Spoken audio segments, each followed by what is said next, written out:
เมื่อสูงพี่น้องขอทั้งเสียงค่ะวันไม่ได้ก่อเขาติเอาเกี่ยวกับเลยลองตายพุทธลีเลยพุทธลีซ้ำให้ตึ้งหือสีเลยตายก่อเจ้านั่นสีใครมาใครหนีพี่น้องกว่าเขาอันเป็นไตรตาพุทธลียังมีชื่อว่าจนวันค่อยใน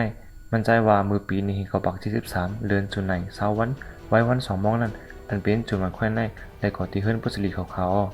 ไว้สินั่นก็เขาทั้งสองอุบอ้อลองนาติป้อจึงเขาถึงมาสิมองแค่นั้นเขาทั้งสองจึงก่อที่เฮิรนที่ฟิกเขาไว้สินั่นเขาทั้ง3ก็อุบลองนาติป้อจึงนั่นถึงกว่า2 โมงไปถึงมาเขายามเจนมองตีขายย่อยจิ๋วติ้งตีล้านตั้งกินนั่นเขาทั้ง3ก็ตึกอ่านก็กินก้อยพวกหนังนั้นปุษลีก็ลาดว่าโหมันใครไว้สินั่นที่ฟิกก็จังลาดว่าเมื่อก่อนลือเฮือก่อนแลว่าในสีจังห้องปุษลีกว่าเนื้อข้องเย่าก็กินยาสีร้อนนับกว่าถึงมาเขายามเปลี่ยนมองจนมันค่อยในย้อนว่ามันติดเลยก็ครับใจจึงแทงแลจังก็เลยออกกว่าถึงมาเขายามเปลี่ยนมองคล้ายนั่นที่ฟิกจังกว่าเข้าเนื้อข้องปุษลีย้อนว่าปุษลีตึกนอนไว้แลอันเป็นที่ฟิกก็อันปกมันอันเป็นไตรราจนมันค่อยในสืบฟงมาตีที่ฟิกลาดว่าปุษลีตึกนอนอยู่ย้อนนั้นมันนำจังกว่าตีน่านั่งกินยาวถึงมาเกามองนั่นจนวันค่อยจังสืบฟงถามแทงกุ้ยกาปุษลีซ้ำไปตื่นแลถึงมาเกามอง45นั่นจนวันค่อยจังกว่าตีเฮิรนที่ฟิกเขาอยู่ยาว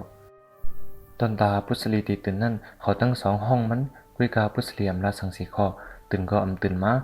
จนมันค่อยจังอีปุษลีย่อก็แหมนามันกุ้ยกาปุษลีก็ตื่นขึ้นมา李小龙就说：“哦，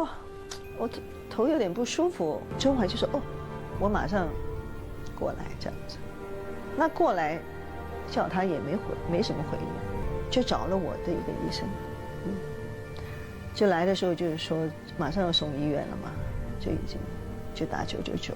ไว้สินั่นที่ฟิกจังกับสมอยาอันมีชื่อว่าจูบุกไข่ถึงมา10 โมงเต็มนั่นหมอยานั่นก็ถึงมาจังทัดสร้างที่ตู้ปุษลีอยู่ยาว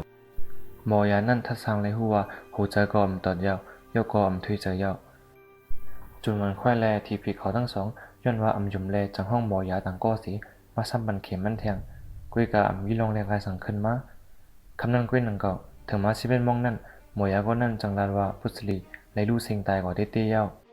ถึงมา11 โมงค่ายนั่นหมอยาก็นั่นจังลงลายมือตีฝนดีกว่าปุษลีตายกว่าเตี้ยาว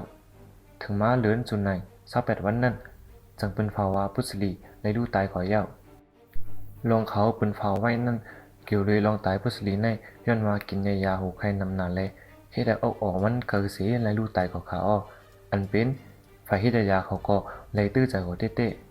ฝ่ายเฮ็ดยาตีเมื่อมีกันนั่นว่าปุษลีในย้อนว่ามันเลียนเอ็นแห้งนานเลยเฮ็ดให้มันแห้งบุญตัวเสียในลู่ตายกว่าเขาแล้วก็ลัดแทงว่ามันเลียนเอ็นแห้งในป่นตีมันแหละเฮ็ดให้เลือดเขาในออกมันเสียในลู่ตายกว่าป้อมใจจึงนั้นก็มือฟ้องเขาตึกโปจึงนั่นย้อนว่าถูกแหมที่กอกหูแลจังเฮ็ดให้ออกมันเกิดเสียในลู่ตายกว่าปุษลีมือฟ้องหูไข่นั่นมันกินยาหูไข่อันมีชื่อว่าแอสไพรินเขาคุยกับยาแอสไพรินในปืนก็ตึกใจถึงมันมือเหลียวเขาอันนั้นก็ย้อนว่ามันถูกกันตั้งยานั่นหือเกี่ยวเลยลองตายปุษลีในเป็นคอรับไปเขาปุษลีในเลยตายมืออสักมันเลย32นั่นเขาอันเป็นก้นปันเอ็นปันในแห้งมันก็เลยอ้ามกว่าเต้ย้อนว่าปุษลีในอันมีตั้งเป็นสังย่อก็ตึกหนุ่มตึกแข็งอยู่แลหูไข่เสเลยลู่ตายกว่าเต้อันเป็นไรว่าในเขาลองตายปุษลีในดีเขาใจเต้ค่ะย้อนว่าเป็นคนรับไปอยู่ถึงวันมือเหลียวเขาอันมีฝ่ายหู้แจงๆเลี้ยงค่ะพี่น้องเขาค่ะรู้วุ่นจึงค่ะเกี่ยวกับลองตายปุษลีในมีตั้งหันถึงจึงก็แทงก้นแม่นไว้ฝ่ายทางเตอร์แน่อะไรอยู่ค่ะ